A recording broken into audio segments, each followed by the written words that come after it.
Looks like they're working in the fields getting the soybeans out, and that means it's going to get real dusty when they get down to this point. So it's time to probably go close up the windows in the house. Somehow some trash blew over here, so I'm going to go ahead and pick that up. It's probably from us. It appears to be. Get that out of here so it doesn't cause them trouble. Here we have a little bit of the sod that the sod cutter didn't get, and we got a bunch of dirt mixed with pea gravel, and that's the area where the old firewood was. We've sodded that, and I'm using the world's best shovel. It's a Fisker's digging shovel. It has that nice big handle on it. It's got that nice little arch on it. Huge footstep, which reduces fatigue, and I find it rather light. It's got a lifetime warranty. So far, the bit I've used it, I'm really happy with it, and I wish I would have got one a lot sooner. I'm just going to use some of that dirt down here to kind of taper off this edge.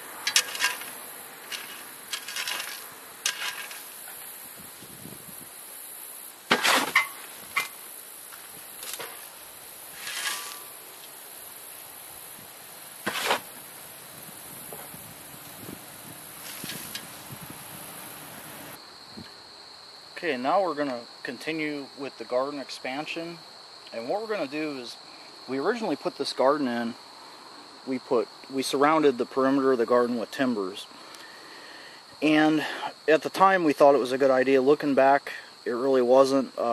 One, because they're pressure treated timbers, and you're really not supposed to use those around food gardens, and second, it actually made tilling a real pain. Made it a lot harder. So this, the new expanded garden, we're not going to put any kind of timbers or anything around it.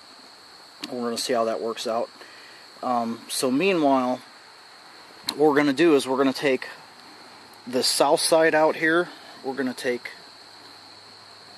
the east side out, and then the north side there, we're going to take those out. We're going to leave these over here furthest away, which is the west side. We're going to leave those because that's where the strawberries are going to go, and we're going to use the timbers that we remove and those existing timbers to make some sort of enclosure for the strawberries. Put some kind of mesh on them to keep the rabbits out, because the rabbits just eat all of our strawberries if we don't protect them. Go on.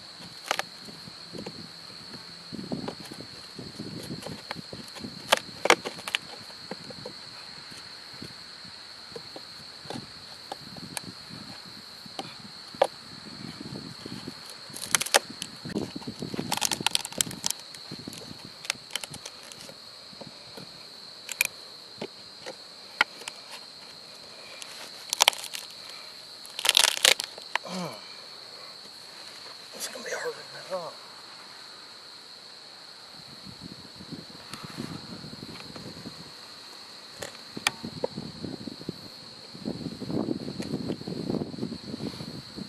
Well.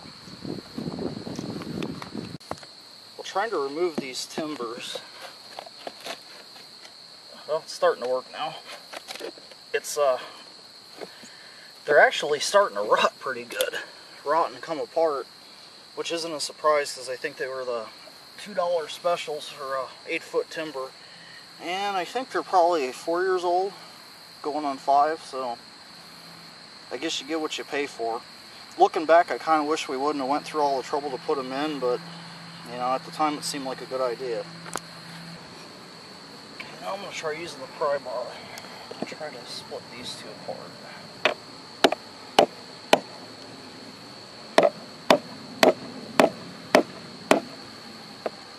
It's actually held together a lot better than I would have thought that they would have. I guess we did a good job putting them in.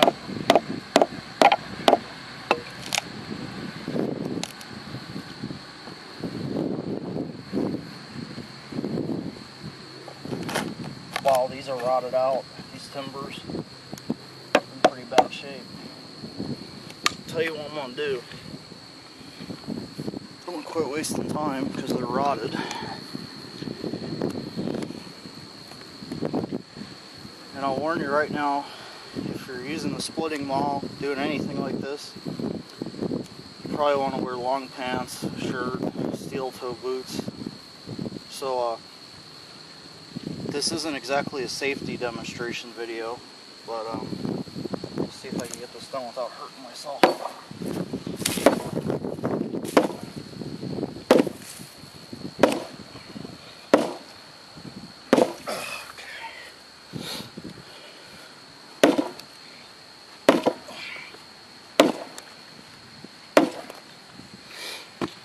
Look how rotted that timber was. It's termite food. That's what $2 timbers get you. Okay.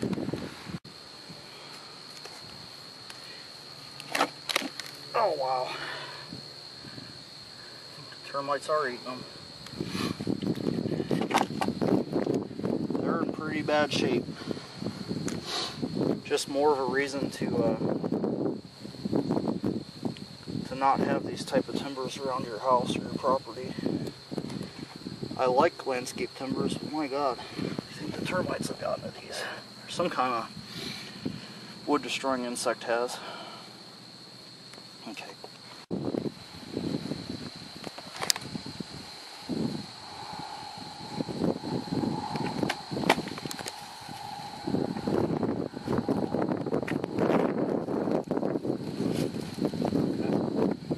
I am E-Joe, master of the universe.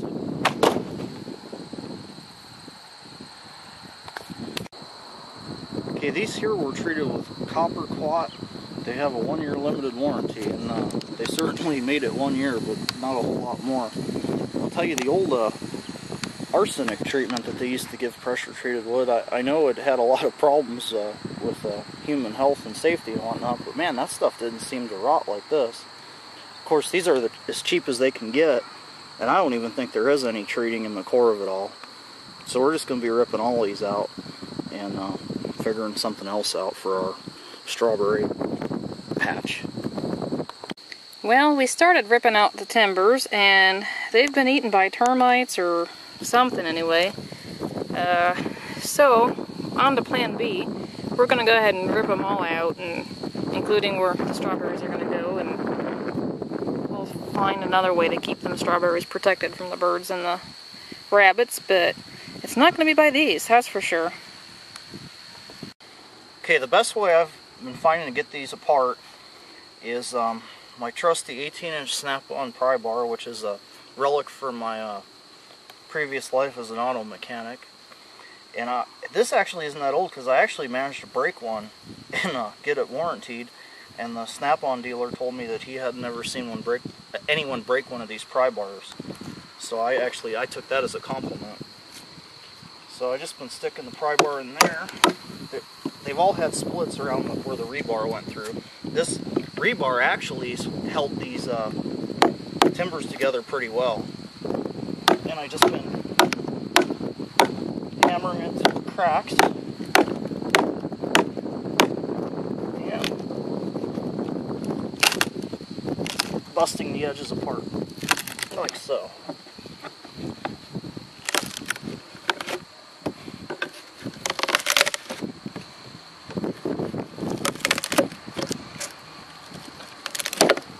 Okay, then I go to the opposite end here, and I lift it up.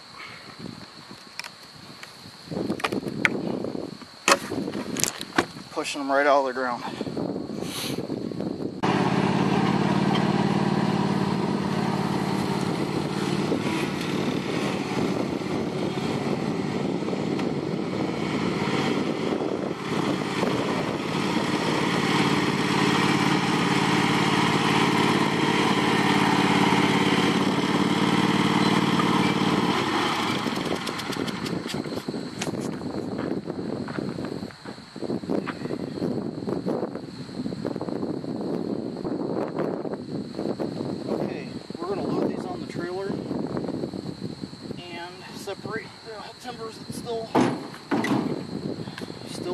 solid and not rotted.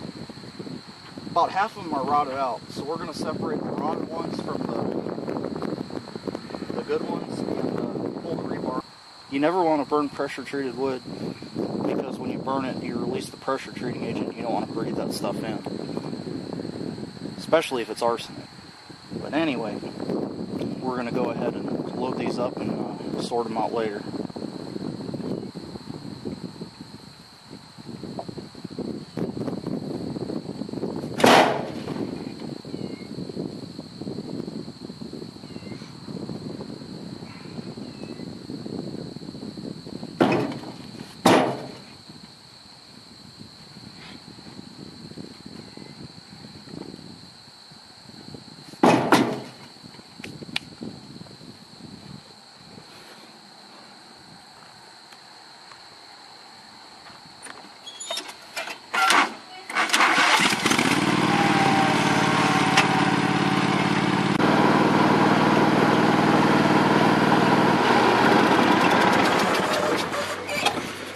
We're going to see if we can't dump these off of here using the dump trailer feature.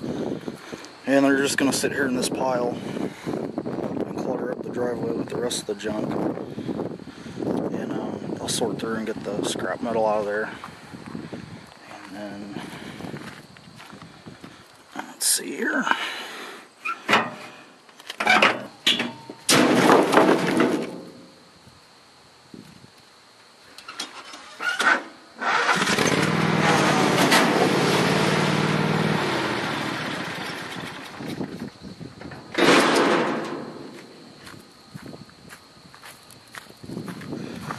That dump trailer's come in handy.